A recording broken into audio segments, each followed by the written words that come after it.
Hello বন্ধুরা, Shri story টেলিংয়ে আমি হলাম শ্রী। জীবনানন্দ দাশের বাছাই করা গল্পের মধ্যে একটি গল্প হলো সঙ্গ ও নিঃসঙ্গ। বাপের বাড়ি গিয়া এবার তুমি খুব কায়েমি হইয়া বসিয়া দেখিতেছি। অনেক দিন তোমাকে চিঠি লিখি নাই। বিবাহ আমাদের 3 বছরের পুরানো। 3 বছর আবশ্যিক, এমন বেশি কিছু সময় নয়। অনেক বিবাহ 10, 15, 20, 25, এমনকি 50 বছর অবধিও নবীন ও সজীব থাকে। প্রতিদিন অন্তত সপ্তাহের মধ্যে 3-4 দিন চিঠিপত্রের বিনিময়ে না হইলেই তাহা চলে না।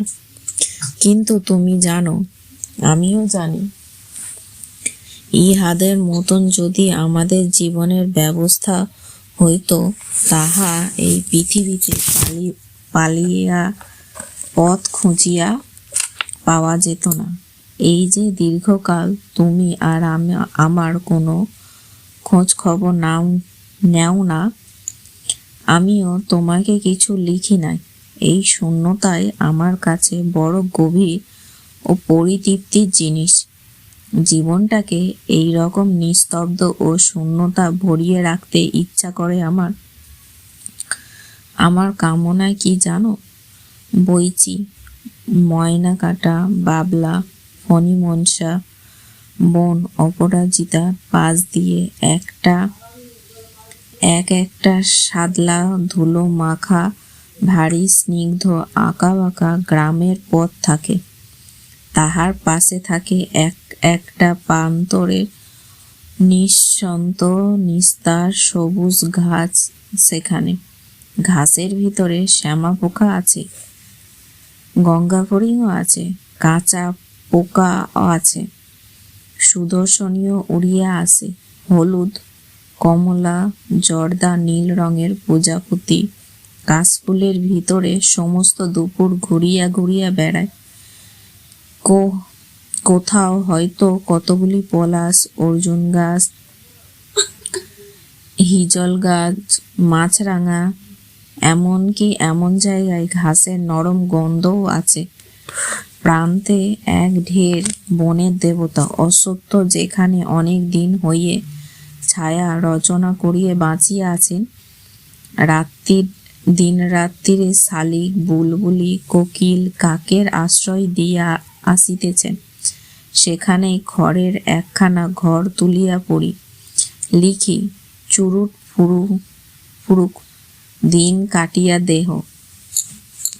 জীবনের ব্যবস্থা যদি আমি এই রকম করিয়া লইতাম, আমি জানি তুমি ইহাতেই কোনো আপত্তি করিতে না। আমাকে নিঃসঙ্গ করিয়ে আমাকে তোমার সাহচর্য দিবার আকাঙ্ক্ষা অনুভব করিতে না। তুমি নিজেকে সব বিষয়, অত্যন্ত আমার সম্পর্কিত সমস্ত বিষয় থেকে দূরে রাখিবার জন্য তুমি উদাস, চমৎকার, অন্যমনস্ক। ইহার কথাই যখন ভাবি, তখন মধুরের মতন মধুরার্য আসিয়া আমার মনকে সিক্ত করিয়া দিয়া যায়। আমি চুপ করিয়া বসিয়া থাকি। চিলের সোনালি ডালপালা ভিতর হইতে প্রসারিত হইয়াছে। নীল আকাশ কোথায় মিলিয়া যায় দেখিতে কি যে ভালো লাগে আমার।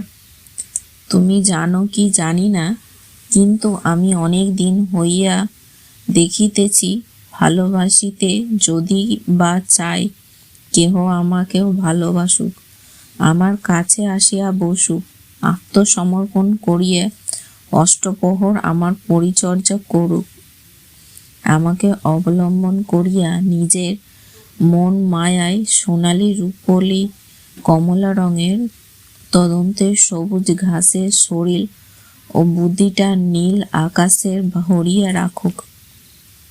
এইসব ভাবিতে গেলে আমার বড় পীড়া বোধ হয়। পৃথিবীর শেষে পালিয়া যাইতে ইচ্ছা করে আমার। তোমার মনে আছে কি জানি না, তুমি এখানেই থাকিতে আমার নিজের ঘরের ভিতরে একটা কলসির জল সব সময় রাখিতাম। তৃষ্ণা পাইলে নিজেই গড়িয়া নিয়া জল খাইতাম। তোমাকে কোনোদিনও জল ঢালিয়ে দিতে অনুরোধ করি নাই। তুমি অনুগ্রহ করিয়ে ঢালিয়া দিয়েছ বলিয়ে মনেও হয় না, কিন্তু ইহা আমার ভালো লাগিয়াছে। এখনো যখন মনে হয় বুঝতে পারি তোমাকে সঙ্গ আমার গভীর নিঃসঙ্গতা নিস্তার দিয়েছিল, সেই নিস্তারের পথে এখনো চলিতেছি, চিরকালই চলিব। ইহার চেয়ে অনুপম উপলব্ধি পৃথিবীতে আর কিছু আছে কি? 8 বছর আগের ধারণা আমরা অন্যরকমই ছিলাম। তখন আমরা বিবাহ করি নাই। মনে হতো বধূকে দিয়ে পা টিপিয়া লইব, কপালে চুল বুলিয়া দিয়ে দেবে, সে পাখা দিয়া বাতাসও করবে, আর কত কি। কিন্তু তুমি যখন আমার জীবনে আসিলে দেখিলাম এইসব কিছু করিলে না তুমি, আমিও চাহিলাম না। ধীরে ধীরে হৃদয়ের ভিতরে সাপ খেলনার বাঁশির সুর যে কেমন বাজিয়া উঠল আমার বুঝিতে পারিলাম না। এই সুর কাহার নিকট হইতে আসিতে, দিন রাত্রির ভিতর হইতে, গ্রামের পথ প্রান্তর হইতে, আকাশ হইতে নিস্তব্ধ বা দুপুর বেলার বুকে, এই সুরকে পাঠিয়া ভাবিয়ে ভাবিয়ে অবাক হইয়া যেতাম। কিন্তু কেমন অচেন গভীর, বড় ভালো লাগতো আমার। কোনোদিন ভালোবেসেছিলাম বা হারিয়া ফেলিয়েছি, এই কি তাহার আর নয়? এই তুমি নও, আমিও নই, এই শুধু দিন রাত্রির গভীর রজনীর ধ্বনি। অপরিসীম দিকে চলিতে চলিতে নারকলের পাতা বা খয়েরি ডানা মেলে পাখি বা রঙিন পালকের রৌদ্রের ঘাসের সমুদ্রের ভিড়ে, ললাটে সিঁদুরের গোধূলির মেঘ, শীত সন্ধ্যায় কুয়াশায় ভিতরে যে সুর বাজিয়ে যায়, তাহা শুধু এই ধ্বনি। এই সুর তোমার জীবনে আছে কি জানি না, যদি না থাকে আহরণ করিয়া লইও, জীবনের এই গভীর অবলম্বন পাইবে। চিঠিখানা এই পর্যন্ত লিখিয়া রাখিয়াছিলেন। দুপুরবেলা ফুল কদমের জঙ্গলে ভিতর হইতে নিরবিচ্ছিন্ন ঘুঘুর ঢাক আসিতেছে। শুনতে শুনতে অন্যমনস্ক হইয়ে কলম রাখিয়া দিয়ে অনেকক্ষণ চুপ করিয়া বসিয়াছিলাম। তারপর কলম তুলিয়ে ধীরে ধীরে আবার লিখিতে লাগিলাম। তুমি অনেকদিন হয়ে বাপের বাড়ি চলিয়া গিয়েছ, কবে আসবে জানি না। সেখানে কোনো এক ছন্দ নিশ্চয় পাইবা বসিয়া আছো তোমাকে। বাকি জীবনটা কাটিয়ে দেওয়াই চলে। আমি ভাবিয়াছিলাম যখন তোমার সঙ্গে মিলিত হইয়ে এরকম কোনো এক ছন্দের পথ ধরিয়ে দেবে, তোমাকে দেখিতেছি, নিজেকে খুঁজিয়া পাইয়েছি।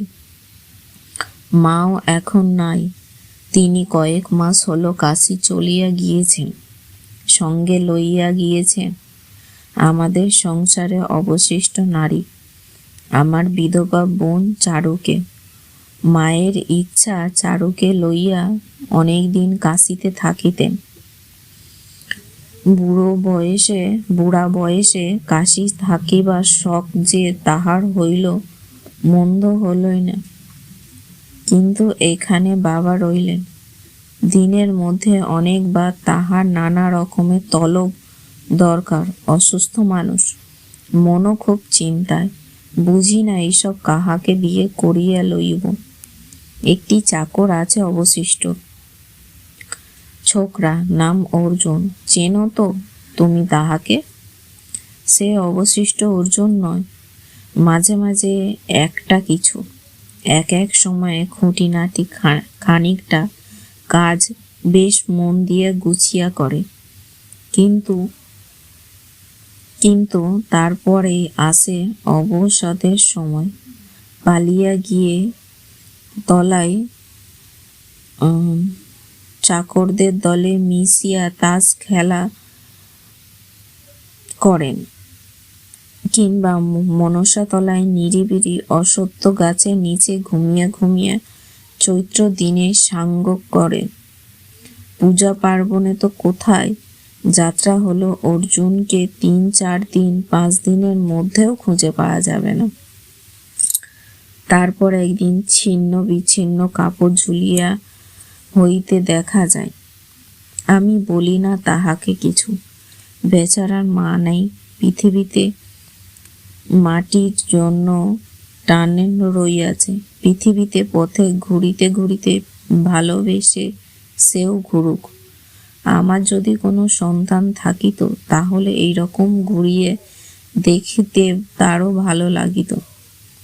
2 বিঘা জমির ওপর আমাদের এই বাড়ি ঘর, নিতান্তই কম নয়।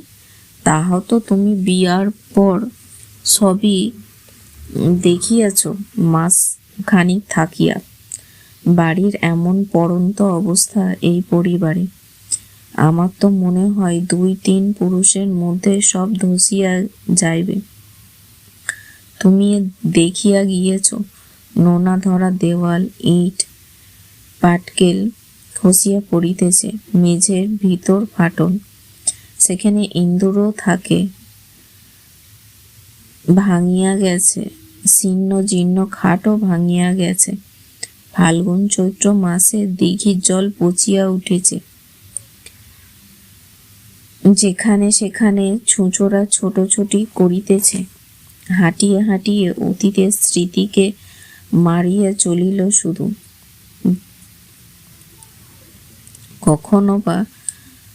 কখনো বা ইহাদের মাঝামাঝি আর কত অনুভূতি দিনরাত শরীরের ছায়া বা ছবি, শরীর দেখার তন্ত উজ্জ্বলতা অন্ধকার লইয়া উৎফুল্লিত হইয়ে মুছিয়া মিলিয়া যায়। বিগত 50 বছর পরে এই বাড়িতে কে থাকিবে ভাবিয়া ঠিক করতে পারি নাই। বাড়ির চারিদিকে জঙ্গল, ভিতরে শিয়াল কাঁদিবে শুধু। ওই পলাশ ডাল হইতে শাখা পোশাখা ঘরের মধ্যে পড়িয়া গেছে। এই ভাঙা দর দালান, সেই পর্যন্ত অতিথিদের কথা ভাবতে বেশ ভালোই লাগে আমার। অনেক পুরুষের সুখ দুঃখের আস্বাদ মাখানো এই প্রাচীন জিনিসটা তাহার এক সুন্দর পরিসমাপ্তি দেবে। কিন্তু সেই দিন যে এখন অনেক দূরে, জানোই তো। লোক নাই করিয়া এই বাড়িতে বছর 4 মাস ধরিয়া আত্মীয় স্বজনের ভিড় নিতান্তই কম নয়। তুমি চলিয়া গিয়েছ, মাও চলিয়া গেলেন, চারুও গেলেন বটে। এখন পিসিমা আর ছোট কাকা ছিলেন, সুশীলের ছোকরাটাও ছিল, আমাদের রাঁধুনি হিমাংশুর মাও ছিলেন। ইহাদের লইয়া দিন চলিতেছিল মন্দ নয়। মাও চলিয়ে যাওয়ার পর রান্না বান্না আবশ্যিক খানিকটা অসুবিধা হইয়াছে। হিমাংশুর মা রাঁধিতে গিয়ে একদম মশলা এড়িয়ে চলেন। বাটনা বাটিতে গেলেন তাহার মাজায় রস আসে। কাজেই জলের মধ্যে তরকারি ঝোলের দিকে তাকিয়ে কত কি কথা ভাবিতাম। মায়ের কথাও মনে হতো, চারুর কথা, তোমার কথাও ভাবিতাম। অনুপমা আমার বধূ, সে যদি এখানে থাকিত তাহলে এই জিনিস কি আরো ভালো করিয়ে স্বামীকে রাঁধিয়ে খাইবার জন্য এই জীবনে সে আমি আর কথা বলিতে চাহিতাম না। হিমাংশুর মায়ের হাতে তৈরি ডাল তরকারি ও কাদা ভাতের নমুনা তুমি যদি দেখিতে যদি সব কিছুতে লবণ কাঁচা লঙ্কা ঘষিয়ে খাইতে হচ্ছে, দূর হইতে সহানুভূতি বোধ করিতেছ নিশ্চয়। আমাদের খাওয়া দাওয়ার সুব্যবস্থার জন্য নয়, তোমার মনের সমবেদনা জাগাবার জন্য একবার ইচ্ছা হইতো তোমাকে এখানে আসিতে বলি।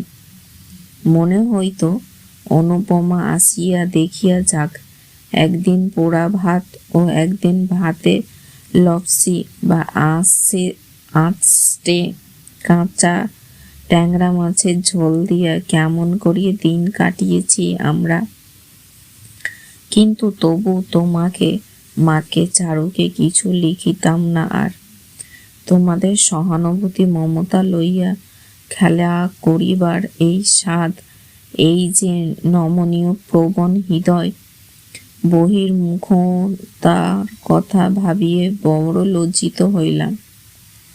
নমনীয় প্রবণতা, মন যেন হাটে বাজারে উথল হইয়ে বন্যার ঝলসানি আর আনে, যেন অন্ধকার শিরার ভিতর ঢুকিয়া লুকিয়ে জীবনের সজীব করে রাখে, সবুজ করেও রাখে, শান্তি দান করে যেন গভীর শান্তি পায়। শুনিয়া তুমি হয়তো ঠোঁট কুচিয়া ভাবিতেছ, সামান্য খাওয়া দাওয়া লইয়া এত কথার ফাঁদিয়া বসিলাম। মায়ের হাতে মোলায়েম রান্না খাওয়া চিরদিনের অভ্যাস। বিবাহের আগের দিন পর্যন্ত মায়ের কাছে বসিয়া সাধিয়া খাইয়ে দিত। তারপর ভাবিলাম তুমি আসিতেছ, তাই সরিয়া পড়লেন। সহসা তোমাদের হীনতা নিস্তব্ধতা বাড়ি। হিমাংশুর ভিতরে মাকে আবিষ্কার করিয়ে আমার চক্ষু স্থির হয়ে গেল। আবশ্যিক কয়েক দিনের জন্য মাত্র। এখন স্বাভাবিক চোখ ফিরিয়া পাইয়াছি। হিমাংশুর মা যা খাইতে দেন তাহা পাইয়া পরিতৃপ্ত। আমার এই নবীন তৃপ্ততার কথা শুনিয়ে তুমি যে বেদনা পাইবে না, খুশি হইবে, সেই জন্য এই কথা তোমায় লিখিলাম। কথার পর কথা তোমাকে জানানোর সুখও আছে খুবই। জানি মমতা ও অশ্রুর আরম্ভ লইয়ে তুমি আমাকে আক্রমণ করিতে আসিবে না। পিসিমা আলাদা চাকর রাঁধিতে পারে বেশ, বিভিন্ন চুলায় বিভিন্ন উপকরণ নিজের স্বাদে রান্না করিয়া খাইতে দেন তিনি। আমার কি খাই না খাই সেসব দেখিবার জন্য বড় একটা ঘেঁষেন না। শুনিয়েছি পিসিমা খানিকটা টাকা রাখিয়া গিয়াছেন। এক সময় মনে হয় বিলাসিতার জন্য তিনি কোথাও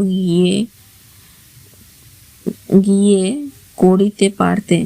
এই যে অষ্টম প্রহর আমাদের চোখের সামনে, তারপর যখন মাছ, মাংস, পেঁয়াজ, হালুয়া, লুচির গন্ধ ইহাকে অন্তর্মুখিত করিতে পারল, অন্তরের ক্ষুধিত ও মাংস ও লুচির গন্ধে বিভ্রম জাগে নাই।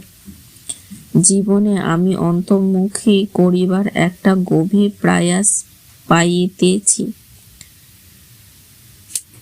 পিসিমা সমাহারের দিকে তাকিবার কোনো প্রয়োজন বোধ করিতাম না। পিসিমা এক বিশেষ গুণ আছে, যখন এই বাড়িতে লোকজন তেমন থাকে না, গল্পগুজব জমাবার সুবিধাও নয়, তখন তিনি আমাদের জীবনের কোনো একটা কাজে আমাদিগকে বাধা দিয়ে আসেনও না। নিজের মনের ভাবে নিজেই থাকেন, আমাদিগকেও থাকিতে দেন। সমস্ত সকালবেলায় আমি আমার কোয়ার্টারে বসিয়া থাকিতাম, পড়িতে চাইতাম, কিন্তু বই পড়িবার ঠিক করিয়া উঠিতে পারতাম না।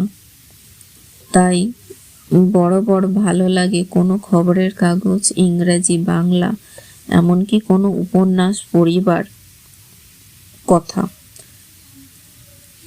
এই সম্বল আমার আর কিছু নাই।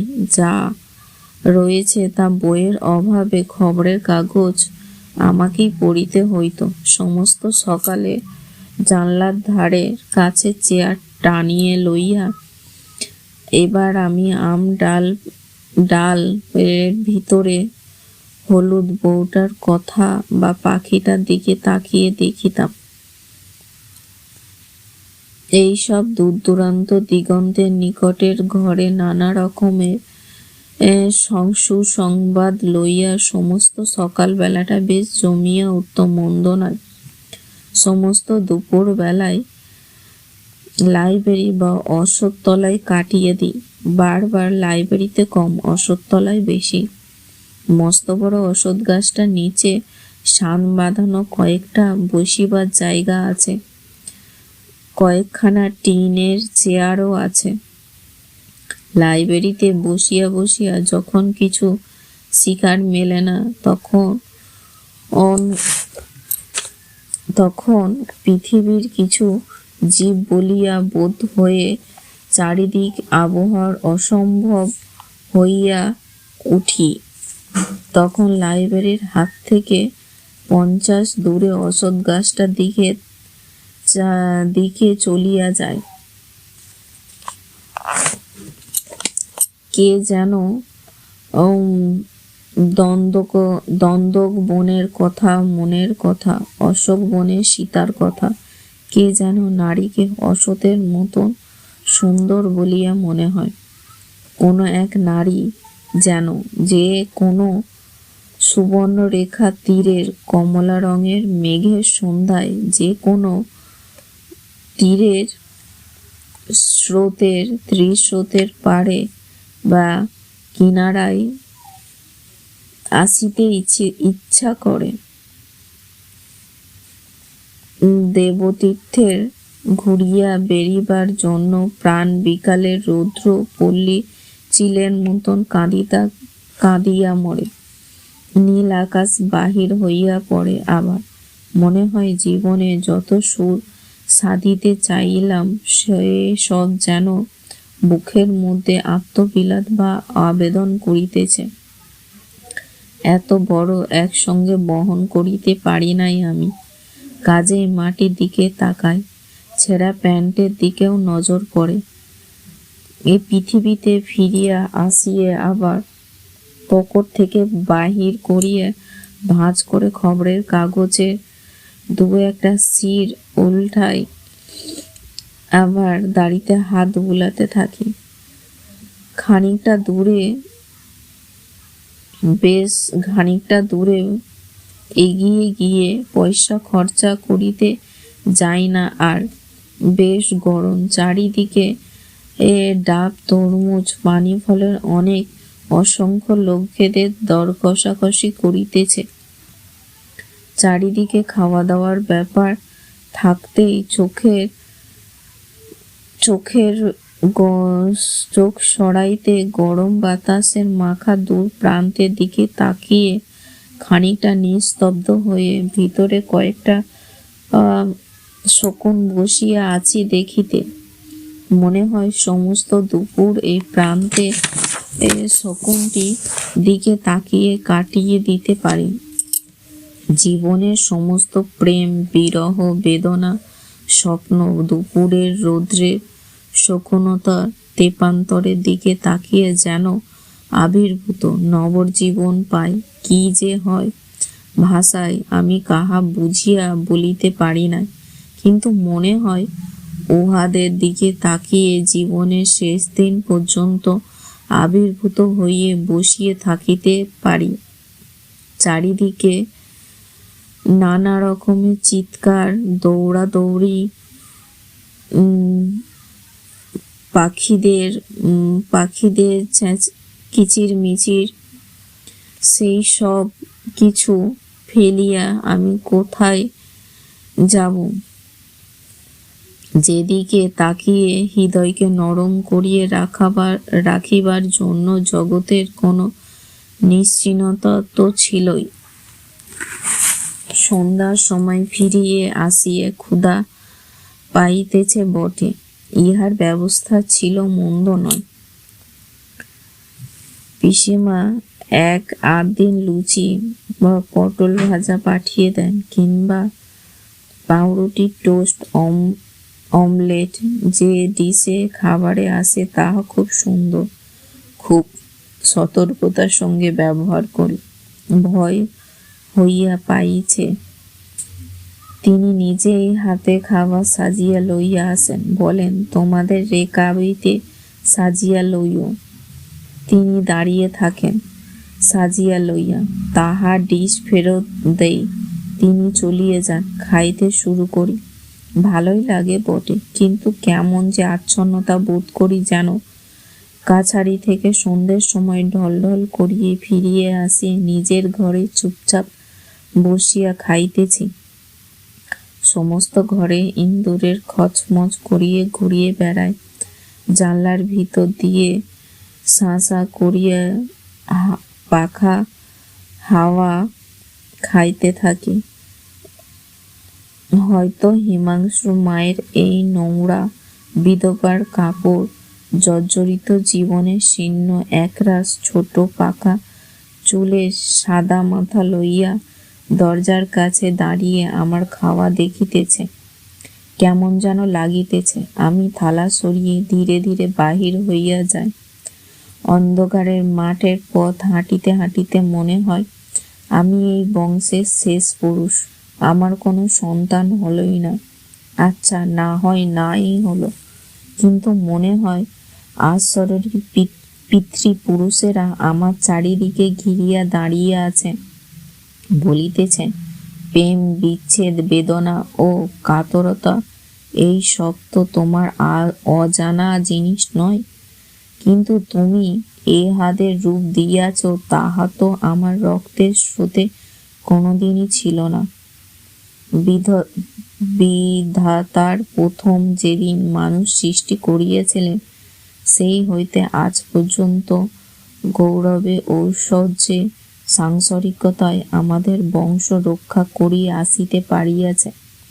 কিন্তু তুমি সব মুছিয়া দিয়ে চলিতে দেখিতাছি। যাও, ঘরে ফেরো। প্রাচীনদের জীবনের প্রণালী নিয়মে আয়ত্ত করিয়ে শেখাও।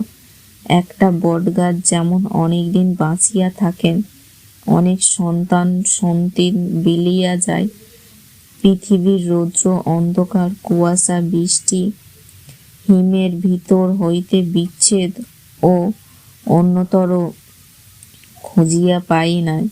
পাই আত্মবঞ্চনাহীন পরিত্যক্ত পরিস্ফুট জীবনের সরস্বতা ও কলরব। তুমি তাহাই পাইবে, তুমি তাহাই পাইবে। অন্ধকারে জমিয়া ওঠে। এই ছায়া দলকে আমি উড়িয়া দিই। মাঠের পথ দূরে, আরো দূরে। হাঁটতে হাঁটতে মুখোমুখি অর্জুনের সঙ্গে দেখা হইয়া যায়।